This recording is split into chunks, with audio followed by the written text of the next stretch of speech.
বঙ্গবন্ধু কন্যা শেখ হাসিনা সাংবাদিকদের কাছে ঘোষণা করলেন তিনি শেখ হাসিনা আওয়ামী লীগের সভানেত্রীর পদ থেকে পদত্যাগ করেছেন। সংশ্লিষ্ট সকল মহলে এই পদত্যাগের ঘটনা আলোড়ন সৃষ্টি করল। আওয়ামী লীগের কেন্দ্রীয় কমিটির নেতারা তো হতবাক কেন্দ্রীয় অফিস নির্বাহীরা। বলা নেই কওয়া নেই, দলের সভানেত্রী শেখ হাসিনা ঘোষণা করলেন তিনি পদত্যাগ করেছেন। কিন্তু তিনি শেখ হাসিনা পদত্যাগ করলেন কার কাছে, কোথায় তার শেখ হাসিনা পদত্যাগপত্র? দলের কেন্দ্রীয় কার্যালয়ে কোন কেন্দ্রীয় নির্বাহীর কাছে সভানেত্রীর পদত্যাগপত্র নেই। কেন্দ্রীয় নির্বাহীর কমিটির মিটিং এও তিনি পদত্যাগ করলেন না। তাহলে তিনি পদত্যাগ করলেন কোথায় এবং কার কাছে? তিনি পদত্যাগ করেছেন বলে সাংবাদিকদের কাছে ঘোষণাই বা করলেন কিভাবে? সভানেত্রী শেখ হাসিনার এই পদত্যাগের বিষয় নিয়ে দলের ভেতরে ও বাইরে চলছে জল্পনা কল্পনা। কেউ বলছেন না তিনি শেখ হাসিনা পদত্যাগ করেননি, কেউ বলছেন না তিনি শেখ হাসিনা স্বয়ং পদত্যাগ করেছেন বলে ঘোষণা দিয়েছেন। এদিকে বঙ্গবন্ধু কন্যা সভানেত্রী শেখ হাসিনা তার পদত্যাগ প্রত্যাহার করার দাবিতে ছাত্রলীগ ও যুবলীগ কর্মীদের ব্যাপক মিছিল মিটিং এবং আমরণ অনশন করার নির্দেশ দেন। কিন্তু জননেত্রী বঙ্গবন্ধু কন্যা সভানেত্রী শেখ হাসিনার এই নির্দেশে যুবলীগ ছাত্রলীগের কর্মীরা তেমন সাড়া না দিলে এবং পত্রপত্রিকা পদত্যাগ নাটক নিয়ে হইচই শুরু করলে দলের সভানেত্রী শেখ হাসিনা দলের সাধারণ সম্পাদিকা সাজেদা চৌধুরীকে, বর্তমানে শেখ হাসিনার মন্ত্রিসভার বন ও পরিবেশ মন্ত্রী, সভানেত্রীর পদত্যাগপত্র ছিঁড়ে ফেলেছেন বলে ঘোষণা দেওয়ার জন্য জারপারানি অনুরোধ করেন। এই অনুরোধের পরিপ্রেক্ষিতে সাজেদা চৌধুরী সভানেত্রী শেখ হাসিনা তার সাজেদা চৌধুরী কাছে পদত্যাগপত্র দিলে তিনি তা ছিঁড়ে ফেলেছেন বলে ঘোষণা দেন এবং পদত্যাগ নাটকের অবসান ঘটান। মোটর সাইকেল আরোহী পুনরায় ফিরে এলে জননেত্রী বঙ্গবন্ধু কন্যা বিরোধী দলীয় নেত্রী সাদর সম্ভাষণ জানিয়ে তার শেখ হাসিনার ব্যক্তিগত পরামর্শকের দায়িত্ব ও মর্যাদা পুনরায় ফিরিয়ে দেন। মোটর সাইকেল আরোহী জননেত্রী বঙ্গবন্ধু কন্যা বিরোধী দলীয় নেত্রী শেখ হাসিনাকে সদ্য সমাপ্ত নির্বাচন সম্পর্কে এবং নতুন সরকার সম্পর্কে আর কোন কঠোর উক্তি না করে ধৈর্য ধরে অপেক্ষা করার পরামর্শ দেন। রাষ্ট্রপতি বিচারপতি শাহাবুদ্দিন আহমদের স্থলে নতুন রাষ্ট্রপতি নির্বাচনের সময় বিরোধী দলীয় নেত্রী জননেত্রী বঙ্গবন্ধু কন্যা শেখ হাসিনা হাজী মকবুল হোসেন, বর্তমানে আওয়ামী লীগের ধানমন্ডি মোহাম্মদপুর থানার এমপি এবং মোহাম্মদপুর থানা আওয়ামী লীগের সভাপতি, কে ৩০ লক্ষ টাকার বিনিময়ে আওয়ামী লীগের পক্ষ থেকে রাষ্ট্রপতি পদপ্রার্থী করেন। অন্যদিকে এরশাদ এবং তার দল জাতীয় পার্টির সমর্থন নিয়ে সুপ্রিম কোর্টের সাবেক প্রধান বিচারপতি বদরুল হায়দার চৌধুরী রাষ্ট্রপতি প্রার্থী হন। বিরোধী দলীয় নেত্রী জননেত্রী বঙ্গবন্ধু কন্যা শেখ হাসিনা হাজী মকবুলকে রাষ্ট্রপতি প্রার্থী করে রাখলে তার শেখ হাসিনার এবং তার দল আওয়ামী লীগের ভাবমূর্তি ক্ষুণ্ণ হবে, ঐতিহ্য নষ্ট হবে ইত্যাদি বুঝিয়ে সাবেক প্রধান বিচারপতি বদরুল হায়দার চৌধুরীকে সম্মিলিত বিরোধী দলীয় প্রার্থী করার পরামর্শ দিলে এক পর্যায়ে তিনি শেখ হাসিনা রাজি হন এবং বিচারপতি বদরুল হায়দার চৌধুরীকে ধানমন্ডি ৩২ নম্বর বঙ্গবন্ধু ভবনে ডেকে এনে আলাপ আলোচনা শেষে জননেত্রী বিরোধী দলীয় নেত্রী বঙ্গবন্ধু কন্যা শেখ হাসিনা বিচারপতি বদরুল হায়দার চৌধুরীকে জামাতে ইসলামী বাংলাদেশ আমির যুদ্ধাপরাধী ৭১ এর ঘাতক অধ্যাপক গোলাম আজমের সঙ্গে দেখা করে দোয়া নিয়ে আসার জন্য বলেন। এদিকে হাজী মকবুল হোসেনকে রাষ্ট্রপতি প্রার্থিতা প্রত্যাহার করার জন্য বিরোধী দলীয় নেত্রী শেখ হাসিনা নির্দেশ দিলেও হাজী মকবুল প্রার্থিতা প্রত্যাহার করতে গড়িমসি শুরু করে। এক পর্যায়ে হাজী মকবুল হোসেন বঙ্গবন্ধু কন্যা শেখ হাসিনাকে দেওয়া তার ৩০ লক্ষ টাকা ফেরত না পেলে রাষ্ট্রপতি প্রার্থিতা প্রত্যাহার করতে অস্বীকৃতি জানায়। তখন জননেত্রী বিরোধী দলীয় নেত্রী বঙ্গবন্ধু কন্যা শেখ হাসিনা ধানমন্ডি ৩২ নম্বরে বঙ্গবন্ধু ভবনে লোক দিয়ে হাজী মকবুল হোসেনকে ডেকে প্রায় ধরে এনে প্রথমে ধমকে জিজ্ঞেস করেন তার মকবুল মতো লোকের পক্ষে আওয়ামী লীগের রাষ্ট্রপতি প্রার্থী হওয়া সাজে কিনা। তারপর বলেন, আমি শেখ হাসিনা আপনার মতো লোককে আওয়ামী লীগের রাষ্ট্রপতি প্রার্থী করে বিরল সম্মান ও মর্যাদার অধিকারী করেছি। এটা কি আপনার জন্য যথেষ্ট নয়? তাছাড়া নির্বাচনে তো জিতবেন না, রাষ্ট্রপতি তো হতেই পারবেন না। এখন সম্মানের সাথে চুপচাপে বসে পড়েন। হাজী মকবুল আমতা করতে থাকল। বঙ্গবন্ধু কন্যা শেখ হাসিনা বলেন, আপনি যা করেছেন, যা দিয়েছেন ভবিষ্যতে আমি তা মনে রাখব এবং পুষিয়ে দেব। এই নিয়ে আর উচ্চবাচ্য করে ভবিষ্যৎ খোয়াবেন না। নিঃশব্দে পদত্যাগ করে আমার প্রতি আনুগত্য দেখান। অতঃপর আওয়ামী লীগের রাষ্ট্রপতি প্রার্থী মকবুল হোসেন ভবিষ্যতে আসায় প্রার্থিতা প্রত্যাহার করে জননেত্রী বঙ্গবন্ধু কন্যা শেখ হাসিনার প্রতি আনুগত্য প্রকাশ করে। বেগম খালেদা জিয়া বাংলাদেশের প্রধানমন্ত্রী এবং শেখ হাসিনা বিরোধী দলীয় নেত্রী। প্রধানমন্ত্রী বেগম খালেদা জিয়া এবং বিরোধী দলীয় নেত্রী শেখ হাসিনার মাঝে সহযোগিতা সম্প্রীতি দূরের কথা বরং বৈরিতা এবং হিংসা আগের চেয়ে আরও তীব্র হল। এই সুযোগে স্বাধীনতা বিরোধী মৌলবাদী রাজনৈতিক দল জামাতে ইসলামী তাদের নেপথ্যের মূল নেতা যুদ্ধাপরাধী ঘাতক গোলাম আজমকে জামাতে ইসলামীর আমির প্রধান বানায়। এর প্রতিবাদে এবং যুদ্ধাপরাধী ঘাতক গোলাম আজমসহ সকল যুদ্ধাপরাধীর বিচারের দাবিতে ১৯৯২ সালের ১১ই ফেব্রুয়ারি শহীদ জননী জাহানারা ইমাম মুক্তিযুদ্ধের চেতনা বাস্তবায়ন ও ৭১ এর ঘাতক দালাল নির্মূল জাতীয় সমন্বয় কমিটির নামে মুক্তিযুদ্ধের চেতনায় বিশ্বাসী একটি নতুন সংগঠন গড়ে তোলেন এবং আন্দোলন শুরু করেন। শহীদ জননী জাহানারা ইমামের নেতৃত্বে গড়ে ওঠা এই নতুন সংগঠনের আন্দোলন কর্মসূচিতে জনগণ ব্যাপক সাড়া দিল। নতুন প্রজন্ম শহীদ জননী জাহানারা ইমামের নেতৃত্ব ও কর্মসূচিতে দারুণ উৎসাহ ও আস্থা নিয়ে অংশগ্রহণ করতে থাকলে বঙ্গবন্ধু কন্যা বিরোধী দলীয় নেত্রী শেখ হাসিনা অস্থির ও উত্তেজিত হয়ে ওঠেন। তিনি, শেখ হাসিনা, কেবলই বলতে থাকেন জাহানারা ইমাম নতুন দোকান খুলেছে, নতুন ব্যবসা ধরেছে, নেত্রী হতে চায়, জননেত্রী হতে চায়, ব্যবসার জায়গা পায় না, মুক্তিযুদ্ধের নাম নিয়ে ব্যবসা শুরু করেছে। মোটরসাইকেল আরোহী বঙ্গবন্ধু কন্যা শেখ হাসিনাকে বলে, নেত্রী একই বলেছেন আপনি, সমগ্র জাতি জানে জাহানারা ইমাম শহীদ জননী ৭১ এর মুক্তিযুদ্ধে তার, জাহানারা ইমাম, ছেলে রুমি শহীদ হয়েছে, তিনি শহীদ জননী, আর আপনি একই বলছেন। বঙ্গবন্ধু কন্যা জননেত্রী শেখ হাসিনা উত্তেজিত হয়ে বলেন, রাখো তোমার শহীদ জননী, ও কিসের শহীদ জননী, ওর ছেলে রুমি লুটপাট করতে যেয়ে নিজেদের গুলিতেই মারা গেছে। ওর স্বামী ৭১ সালে যুদ্ধের সময় আর্মিদের সাপ্লাই করত। মোটরসাইকেল আরোহী বলে, একই বলছেন নেত্রী, এসব কথা জনসমক্ষে বললে হিতে বিপরীত হবে। বঙ্গবন্ধু কন্যা বলেন, এই জন্যই তো দমবন্ধ করে চুপ করে আছি এবং তোমাদের বলে রাখছি, তোমরা এগুলো বাইরে বলবে। ওরা, জাহানারা ইমাম, ধানমন্ডি ৩২-এর রাস্তায় ঢুকতেই ডান দিকের কোনায় প্রথম দ্বিতীয় তলা বাড়িতে থাকত।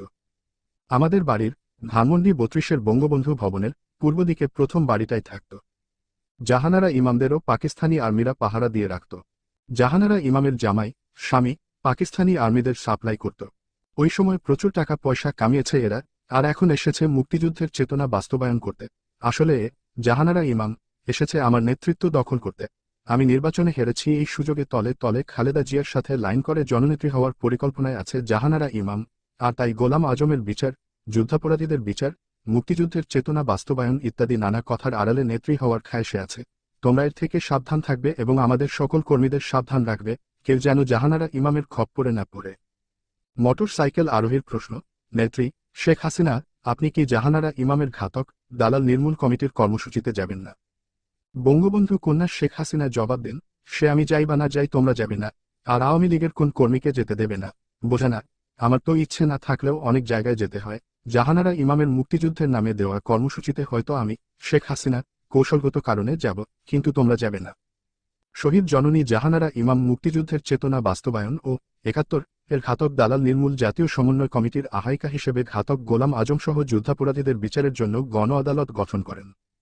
১৯৯২ সালের ২৬শে মার্চ স্বাধীনতা দিবসে শহীদ জননী জাহানারা ইমামের সভাপতিত্বে গণ আদালত ঘাতক যুদ্ধাপরাধী গোলাম আজমকে ১০টি অভিযোগে ফাঁসির রায় দেয়। গণ আদালতের দেওয়া গোলাম আজমের ফাঁসির এই রায় কার্যকরী করার জন্য শহীদ জননী জাহানারা ইমাম সরকারের কাছে আহ্বান জানালে এবং গণ আদালতে এই রায় কার্যকর করার দাবিতে আন্দোলনের কর্মসূচি দিলে যুদ্ধাপরাধী ঘাতক গোলাম আজম শেখ হেলাল উদ্দিন, বঙ্গবন্ধু শেখ মুজিবের একমাত্র আপন ভাই শেখ নাসেরের বড় ছেলে, শেখ হাসিনার আপন চাচাতো ভাই, বর্তমানে বাগেরহাটের মোল্লার হাট ও ফকিরের হাট নির্বাচনী এলাকায় আওয়ামী লীগের এমপি এর ইন্দিরা রোডের বাসায় বিরোধী দলীয় নেত্রী জননেত্রী বঙ্গবন্ধু কন্যা শেখ হাসিনার সাথে গোপন বৈঠকে বসে এই বৈঠকের সিদ্ধান্ত হয় ঘাতক গোলাম আজম ও তার দল জামাতে ইসলামী, জামাত আর বিএনপি লেজুরবৃত্তি না করে শেখ হাসিনা ও আওয়ামী লীগকে সর্বতোভাবে সমর্থন ও সাহায্য সহযোগিতা করবে এবং শেখ হাসিনার নেতৃত্বে আওয়ামী লীগের সাথে মিলে খালেদা জিয়া ও বিএনপি সরকার পতনের আন্দোলন করবে, বিনিময়ে জননেত্রী বঙ্গবন্ধু কন্যা শেখ হাসিনা যুদ্ধাপরাধী ঘাতক গোলাম আজমের ফাঁসি কার্যকর করার দাবিতে শহীদ জননী জাহানারা ইমামের নেতৃত্বে গড়ে ওঠা গণ আন্দোলন এবং গণ আদালত নস্যাৎ ও বানচাল করার দায়িত্ব নেন। সেই থেকে ঘাতক গোলাম আজম আর বঙ্গবন্ধু কন্যা শেখ হাসিনার মাঝে গড়ে ওঠে গোপন নিবিড় ঐক্য ও সম্পর্ক। ১৯৯২ সালের ডিসেম্বর মাসের প্রথম সপ্তাহ বাংলাদেশের প্রধানমন্ত্রী বেগম খালেদা জিয়া সার্কের চেয়ারম্যান। সার্কভুক্ত ৭টি রাষ্ট্রের শীর্ষ সম্মেলন ঢাকায়, ৭ জাতির শীর্ষ সম্মেলনের দিনক্ষণ স্থান নির্ধারণ করা হয়েছে। সার্কের চেয়ারপারসন হিসেবে বেগম খালেদা জিয়া শীর্ষ সম্মেলন উদ্বোধন করবেন। শীর্ষ সম্মেলন উপলক্ষে কোন কোন রাষ্ট্রের সরকার প্রধানগণ আসতেও শুরু করেছে। ভারতের প্রধানমন্ত্রী নরসিমা রাও এখনও ঢাকায় পৌঁছাননি। এরই মধ্যে ভারতে বাবরি মসজিদকে কেন্দ্র করে সাম্প্রদায়িক দাঙ্গা বা হিন্দু মুসলিম রাত শুরু হল। সঙ্গে সঙ্গে বিরোধী দলীয় নেত্রী আওয়ামী লীগ সভানেত্রী বঙ্গবন্ধু কন্যা শেখ হাসিনা জরুরি ভিত্তিতে মোটরসাইকেল আরোহীকে ডাকলেন। মোটরসাইকেল আরোহী ২৯ নং মিন্টু রোডে বিরোধী দলীয় নেত্রী শেখ হাসিনার বাসায় উপস্থিত হলে বাবুর্চি বিরাজ দৌড়ে এসে খবর দেয় যে, আম্মা, শেখ হাসিনা আপনাকে এখনই ধানমন্ডি ৩২-এ বঙ্গবন্ধু ভবনে যেতে বলেছেন। মোটরসাইকেল আরোহী ৩২-এ পৌঁছলে সঙ্গে সঙ্গে জননেত্রী শেখ হাসিনা তাকে বঙ্গবন্ধু ভবনের লাইব্রেরি রুমে ডেকে বলেন, সারা দেশে হিন্দু মুসলিম রাত, সাম্প্রদায়িক দাঙ্গা লাগিয়ে দাও। মোটরসাইকেল আরোহী বলে, এটা ঠিক হবে না। নেত্রী বলেন, ঠিক বেঠিক তোমার ভাবতে হবে না, রাত লাগাতে বলেছি, তুমি লাগাও। মোটর সাইকেল আরোহী বলে, আপনি এটা বলেন কি? আমি আরও রাত দিন পরিশ্রম করে পাড়ায় মহল্লায় যুবকদের সতর্ক করে রেখেছি যাতে করে হিন্দুদের উপর কোন প্রকার আক্রমণ না হয়, আর আপনি বলছেন রাত লাগিয়ে দিতে।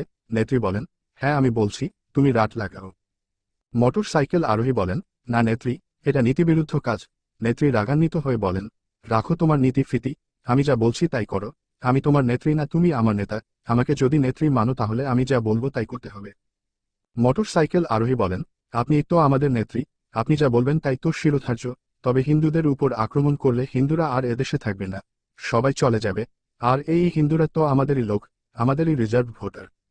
নেত্রী বলেন, রাখো, যাবে কোথায়, যাবার জায়গা নেই, তুমি রাত লাগাও। মোটর সাইকেল আরোহী বলে, হিন্দুরা ভারতে চলে গেলে ভারত থেকে যে মুসলমান আসবে সে মুসলমানের সবাই হবে ধানের শীষ, মানে বিএনপি। এটা কি ভেবে দেখেছেন নেত্রী? নেত্রী বলেন, আরে বোকা, সার্ক সম্মেলন পরও করতে হবে না। কয়েকদিন পরেই সার্ক সম্মেলন, খালেদা জিয়া সার্ক সম্মেলন উদ্বোধন করবে। ইন্ডিয়ার প্রাইম মিনিস্টার নরসিমা রাও এখনও আসেনি, সুযোগে এখনই রাত লাগিয়ে দিলে সার্ক সম্মেলন পর হয়ে যাবে। তাছাড়া জাহানারা ইমাম যেভাবে জনপ্রিয় হয়ে উঠছে তাকেও তো সাইজ করতে হবে। জাহানারা ইমাম আমার নেতৃত্বে প্রতি হুমকি, যেভাবে সে দিনকে দিন মুক্তিযুদ্ধের ধারক বাহক হয়ে যাচ্ছে তা ভয়ের ব্যাপার হয়ে দাঁড়িয়েছে। তাকে, জাহানারা ইমাম, আর ছাড় দেওয়া যায় না। এই সুযোগেই জাহানারা ইমামকে জনগণ থেকে বিচ্ছিন্ন করে ফেলতে হবে। এক ঢিলে দুই পাখি, সার্ক সম্মেলন পর, জাহানারা ইমাম সাইজ। তুমি রাত লাগাও, হিন্দুদের উপর হামলা কর। এদেশের সকল হিন্দুরাই এখন জাহানারা ইমামের পিছনে চলে গেছে। ঢাকায় রাত বা হিন্দু মুসলমান দাঙ্গা লাগানোর দায়িত্ব দেওয়া হলো মোটর সাইকেল আরোহীকে এবং সিদ্ধান্ত হল 29 মিন্টু রোড বিরোধী দলের নেত্রীর বাসার এবং ধানমন্ডি 32 নম্বরে বঙ্গবন্ধু ভবনের টেলিফোন ব্যবহার না করে বঙ্গবন্ধু কন্যা শেখ হাসিনার চাচাতো চাচা বঙ্গবন্ধু ট্রাস্টের মহাসচিব শেখ হাফিজুর রহমানের বাসার টেলিফোন থেকে ঢাকার বাইরের জেলাগুলোকে হিন্দু মুসলমান রাত লাগানোর নির্দেশ দেওয়া হবে। খালেদা জিয়া সরকার যাতে বঙ্গবন্ধু কন্যা শেখ হাসিনা কর্তৃক রাত লাগানোর পরিকল্পনা টের না পায় সেজন্য এই সৎকর্তা। বিরোধী দলীয় নেত্রী বঙ্গবন্ধু কন্যা শেখ হাসিনার পরিকল্পনা ও সিদ্ধান্ত অনুযায়ী দ্রুতগতিতে হিন্দু মুসলমান রাত লাগানোর জন্য সারা ঢাকা শহরের সকল গুন্ডা বদমাইশ এবং সন্ত্রাসীরা হাতে নগদ ৫ লক্ষ টাকা তুলে দেওয়া হল। বঙ্গবন্ধু কন্যা শেখ হাসিনার কর্মসূচি বাস্তবায়িত করার জন্য প্রথমেই যাওয়া হল ঢাকা বিশ্ববিদ্যালয়ের জগন্নাথ হলের পূর্ব পাশে অবস্থিত শিববাড়ি মন্দিরে। সেখানে দেখা গেল লুটেরা আর সুযোগ সন্ধানীদের জটলা। এই জটলাকারী লুটেরা সুযোগ সন্ধানীদের হাতে সংগোপনে একাধিক ১০০ টাকার কর্করে নোট গুজে দিয়েই বলা হলো, ভারতে মুসলমানদের খুন করা হচ্ছে, মুসলমান নারীদের ইজ্জত আর ধন সম্পদ লুট করে নেওয়া হচ্ছে, আর আমরা বাংলাদেশের মুসলমানরা চুপচাপ চেয়ে চেয়ে দেখছি, শুনছি। যান, শুরু করেন, নেন, লুট করে নেন। বলার সঙ্গে সঙ্গেই সুযোগ সন্ধানী লুটেরা হৈ হৈ করে মহা উৎসবে শিববাড়ি মন্দিরে লুটপাট শুরু করে দিল। সেখানে থেকে চলে আসা হলো ঢাকেশ্বরী মন্দিরে, এখানেও উৎসুক সুযোগ সন্ধানী লুটেরার জটলা। এখানেও নগদ টাকা আর একই কায়দায় বক্তৃতা এবং ঢাকেশ্বরী মন্দির লুট। এরপর এল রামকৃষ্ণ মিশন, নগদ অর্থ আর বক্তৃতায় কাজ হলো। রামকৃষ্ণ মিশনে লুটপাট শুরু হলো। তারপর যাওয়া হলো পুরান ঢাকার তাঁতি বাজার, শাখারি পট্টি, বাংলাবাজার, মালাকাটোলা, মিলব্যারাক, গুসাই বাড়ি, নারিন্দা, টিকাটুলি, ইসলামপুর ইত্যাদি জায়গায়। কিন্তু না, এরা পুরানো ঢাকা, এখানে সবাই পরিচিত, এখানে বক্তৃতা করা যাবে না, এখানে শুধু টাকার উপর দিয়ে কাজ চালিয়ে যেতে হবে। বিভিন্ন মস্তান, সন্ত্রাসী ও নেশাখোর গ্রুপকে প্রচুর টাকা দেওয়া হলো, টাকায় কথা বলল। পুরাতন ঢাকায় হিন্দুদের দোকান, ব্যবসা প্রতিষ্ঠানের, বাড়িঘরে লুটপাট আরম্ভ হল। ঘণ্টা ৩-৪ পরে ধানমন্ডি ৩২ নম্বর বঙ্গবন্ধু ভবনে বিরোধী দলীয় নেত্রী বঙ্গবন্ধু কন্যা শেখ হাসিনাকে সারা ঢাকা শহরে হিন্দু মুসলিম সাম্প্রদায়িক দাঙ্গা বা রাত লাগিয়ে দেওয়ার সফল সংবাদ দিলে তিনি বেজায় খুশিতে আপ্লুত হয়ে বলে ওঠেন, এই তো কাজের ছেলে, তুমি না হলে কি হয়, তাই তো আমি তোমাকে খুঁজি। সামনে নির্বাচনে তোমাকে আমি মোকসেদপুর থেকে, গোপালগঞ্জের মোকসেদপুর কাশিয়ানী আসন, এমপি বানাবো। সারা দেশে হিন্দু মুসলমান রাত শুরু হলো। ভারতের প্রধানমন্ত্রী নরসিমা রাও ঢাকা এলেন না, সার্ক সম্মেলন পর হল। 10ই ডিসেম্বর 1992 সাল, বৃহস্পতিবার, ঘাতক দালাল নির্মূল কমিটির নেত্রী শহীদ জননী জাহানারা ইমামের ডাকে গণ আদালত কর্তৃক ঘোষিত যুদ্ধাপরাধী গোলাম আজমের ফাঁসির রায় কার্যকর করার দাবিতে মানববন্ধন কর্মসূচিতে হিন্দু সম্প্রদায় যোগদান করল না। মাত্র কয়েকদিন আগে ঘটে যাওয়া হিন্দু মুসলমান রায়টের কারণে যুদ্ধাপরাধী ঘাতক গোলাম আজমের ফাঁসির দাবিতে মানববন্ধন কর্মসূচিতে হিন্দু সম্প্রদায় যোগদান করবে না, এটা প্রায় নিশ্চিত ছিল। আর সেই কারণেই ঘাতক দালাল নির্মূল ও মুক্তিযুদ্ধের চেতনা বাস্তবায়ন কমিটির নেত্রী শহীদ জননী জাহানারা ইমাম আগে থেকেই আমরা যারা মুক্তিযোদ্ধা আমাদের সাথে ঘনিষ্ঠ যোগাযোগ করে বন্ধু বান্ধব, পরিবার পরিজন নিয়ে 10ই ডিসেম্বরের মানববন্ধন কর্মসূচিতে যোগদান করার আহ্বান জানান একজন মুক্তিযোদ্ধা হিসেবে শহীদ জননী। আহ্বানে সাড়া না দিয়ে পারিনি। তাছাড়া হিন্দু মুসলিম সাম্প্রদায়িক দাঙ্গা সৃষ্টি আমাকে মর্মে মর্মে আঘাত করছিল। এর জন্যই বঙ্গবন্ধু কন্যা শেখ হাসিনাকে না জানিয়ে আমার একমাত্র শিশুকন্যা স্বর্ণলতা ও প্রিয়তমা স্ত্রী ময়নাকে সঙ্গে নিয়ে মানববন্ধন কর্মসূচিতে অংশগ্রহণ করি। মানববন্ধন কর্মসূচির পরের দিন 11ই ডিসেম্বর 1992 সাল শুক্রবার দৈনিক ভোরের কাগজ ও দৈনিক আজকের কাগজের প্রথম পাতায় বড় করে আমাদের, আমি, আমার কন্যা এবং আমার স্ত্রী ছবি ছেপে লিড নিউজ করে। ভোরের কাগজ ও আজকের কাগজের এই ছবি দেখে জননেত্রী বঙ্গবন্ধু কন্যা শেখ হাসিনা ভীষণ রেগে যান এবং টেলিফোনের মাধ্যমে আমাকে জরুরি তলব করেন। সকাল 10টা নাগাদ 29 মিন্টু রোডে বিরোধী দলীয় নেত্রী শেখ হাসিনার বাসভবনে পৌঁছে কাঠের সিঁড়ি দিয়ে দোতলায় ব্যালকনিতে উঠে দেখি বঙ্গবন্ধু কন্যা গম্ভীর হয়ে বেতের চেয়ারে বসে আছেন। আমাকে দেখেই ভোরের কাগজ ও আজকের কাগজ পত্রিকা কি আমার দিকে ছুড়ে মেরে উত্তেজিত হয়ে বললেন, এই তোমাদের বিশ্বাস? মুখে এক কথা আর কাজে আর এক। পত্রিকা টি হাতে নিলাম এবং এই প্রথম সপরিবারে পত্রিকায় নিজেদের ছবি দেখে বুঝে ফেললাম ঘটনা অনেক খারাপ। আজ কপালে অনেক খারাপই আছে। বঙ্গবন্ধু কন্যা জননেত্রী শেখ হাসিনা বলতে লাগলেন, নেতৃত্বের প্রতি এই তোমাদের আস্থা, এই বিশ্বাস, এই আনুগত্য, যেখানে আমি নিজে জাহানারা ইমামের কর্মসূচিতে তোমাদের অংশ গ্রহণ করতে নিষেধ করেছি এবং অন্য কর্মীরা যাতে অংশ গ্রহণ করতে না পারে তার দায়িত্ব তোমাকে দিয়েছি, সেখানে তুমি নিজেই কোন আক্কেলে বউ বাচ্চা নিয়ে হাজির হলে। একদিকে থাক, জাহানারা ইমাম পছন্দ হয়, জাহানারা ইমামকে নিয়েই থাক। আমার দিকে আর এসো না। আমি চুপ করে ভাবছি এখন কি বলা যায়। মাথায় একটা বুদ্ধি এলো। ধীরে ধীরে বললাম, নেত্রী আমি কিছু বলতে চাই, তুমি আবার কি বলবা? তোমার আবার কি বলার আছে? বল নেত্রী। আমরা তো আসলে মেয়ের, স্বর্ণলতার, জুতা কেনার জন্য এলিফ্যান্ট রোড যাচ্ছিলাম, কিন্তু আপনার নির্দেশ পালন করার জন্য একটু আগে ভাগেই বেরিয়েছিলাম এবং প্রেসক্লাব এসে অন্তত 300 কর্মীকে কানে কানে জাহানারা ইমামের এই কর্মসূচিতে যোগ না দেওয়ার আপনার নির্দেশ জানিয়ে বিদায় করেছি। কিন্তু ফটো সাংবাদিকদের খপ্পর থেকে বাঁচতে পারলাম না। তারা নাছোড়বান্দা, ফটো না তুলে ছাড়লই না। আসলে এটা মানববন্ধন কর্মসূচির ফটো না, কৃত্রিমভাবে তোলা এই ছবি। মাত্র কয়েকদিন আগে রাত হয়ে গেল। মৌলবাদীরাও সক্রিয়। দেশের এই উত্তপ্ত পরিস্থিতিতে আমি বউ বাচ্চা নিয়ে জাহানারা ইমামের মানববন্ধন কর্মসূচিতে যাব? আমার কি মাথা খারাপ হয়েছে? আমরা শুধু আপনার নির্দেশ পালন করার জন্যই এই ঝুঁকি নিয়ে সেখানে গিয়েছি। তোমরা তো এই রকমই কাজ করবা, হিতে বিপরীত করবা। তোমাদের নিয়ে যদি একটু নিশ্চিন্ত থাকা যায়, বোঝা এবার ঠেলা। সবাই পত্রিকার ছবিতে দেখবে শেখ হাসিনার নিজস্ব লোকেই জাহানারা ইমামের কর্মসূচিতে। এখন আর কাকে নিষেধ করবা না যাওয়ার জন্য? তোমাদের নিয়ে আমার যত জ্বালা।